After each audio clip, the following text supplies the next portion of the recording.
Ti ha già riconosciuto, ha detto questa è una faccia da bracconiere. Ciao Massimo, Valentina. piacere. Non la fanno dietro che altrimenti...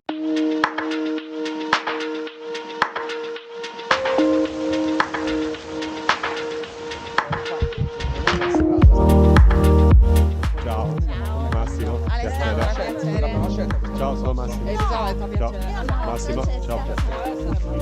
Ciao, come stai? Bene? Come va? Ciao, come stai? Va bene? Tutto benissimo. Per fare una preghiera.